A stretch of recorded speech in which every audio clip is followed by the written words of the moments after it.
আমাদের সংস্কারের যে আকাঙ্ক্ষা সেটি বাস্তবায়নে প্রতিটি কমিশনই আমাদের জন্য গুরুত্বপূর্ণ। তবে নির্বাচন ব্যবস্থা সংস্কার ও সংবিধান সংস্কার কমিশনের কথা আমি একটু আলাদাভাবে বলতে চাই। কেননা এই দুটি কমিশনের সুপারিশের উপর প্রধানত নির্ভর করছে আমাদের আগামী নির্বাচন প্রস্তুতি ও তারিখ। এই প্রসঙ্গে বড় খবর হলো, প্রধান নির্বাচন কমিশনার সহ নির্বাচন কমিশন গঠন করা হয়ে গেছে। কমিশন দায়িত্ব গ্রহণ করেছে। এখন থেকে তাদের হাতে দায়িত্ব ন্যস্ত হলো ভবিষ্যৎ সরকার গঠন করার প্রক্রিয়া শুরু করার। তারা তাদের প্রস্তুতির কাজ শুরু করেছেন। তাদের হাতে অনেক কাজ। প্রথমে সবচেয়ে বড় কাজ ভোটার তালিকা হালনাগাদ করা। এটা এমনিতেই কঠিন কাজ। এখন কাজটা আরও কঠিন হলো এই জন্য যে গত 3টা নির্বাচনে ভোটারদের অংশগ্রহণ করার সুযোগ ছিল না। ভোটার তালিকা যাচাই করার সুযোগ হয়নি কারণ।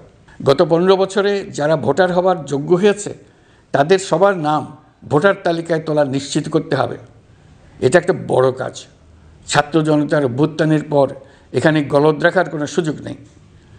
দীর্ঘদিন পর এবার বহু তরুণ তরুণী জীবনে প্রথমবারের মতো ভোট দেবে। অতীতে তাদেরকে সে অধিকার এবং আনন্দ থেকে বঞ্চিত করা হয়েছে। তাই এবারের নির্বাচনে তাদের ভোটদান একটি স্মরণীয় ঘটনা হয়ে থাকবে। এই অভিজ্ঞতাকে মসৃণ করার সমস্ত আয়োজন করতে হবে। আমার একান্ত ইচ্ছা এবারের নির্বাচনে প্রথমবারের তরুণ তরুণী ভোটাররা শতকরা 100 কাছাকাছি সংখ্যায় ভোট দিয়ে একটি ঐতিহ্য সৃষ্টি করুক।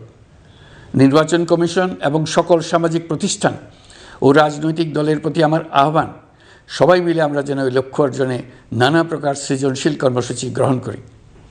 এখন থেকে সবাই মিলে এমন একটি ঐতিহ্য সৃষ্টি করি যেন স্থানীয় নির্বাচন সহ সকল নির্বাচনে সকল কেন্দ্রে প্রথমবারের ভোটাররা 100% কাছাকাছি সংখ্যায় ভোটদান নিশ্চিত করবে।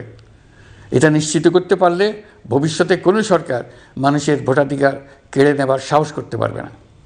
নতুন ভোটার ছাড়াও যাদের আগে থেকে ভোটার তালিকায় নাম থাকার কথা ছিল তারা ভোটার তালিকায় আছে কিনা তা নিশ্চিত করতে হবে। বিশেষ মনোযোগ দিয়ে ভুয়া ভোটারদেরকে তালিকা থেকে বের করে দিতে হবে।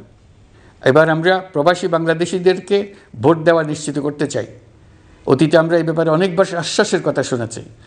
এই সরকারের আমলে এটা যেন প্রথমবারের মতো বাস্তবায়িত হয়, এটা আমরা নিশ্চিত করতে চাই। এর জন্য একটা নির্ভরযোগ্য ব্যবস্থা করতে হবে। সব কিছুই সমসাপেক্ষ ব্যাপার।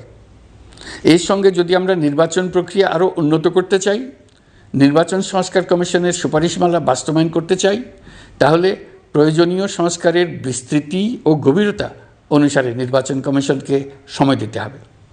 আমি সকল প্রধান সংস্কারগুলো সম্পন্ন করে নির্বাচন আয়োজন করার ব্যাপারে বরাবর আপনাদের কাছে আবেদন জানিয়ে এসেছি।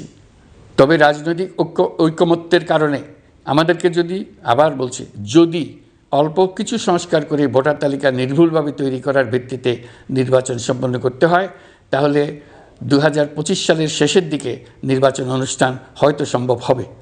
আর যদি এর সঙ্গে নির্বাচন প্রক্রিয়া এবং নির্বাচন সংস্কার কমিশনের সুপারিশের পরিপ্রেক্ষিতে এবং জাতীয় ঐকমত্যের ভিত্তিতে প্রত্যাশিত মাত্রার সংস্কার যোগ করি, তাহলে অন্তত আরও 6 মাস অতিরিক্ত সময় লাগতে পারে। মোটা দাগে বলা যায় 2025 সালের শেষ দিক থেকে 2026 সালের প্রথমার্ধের মধ্যে নির্বাচনের সময় নির্ধারণ করা যায়।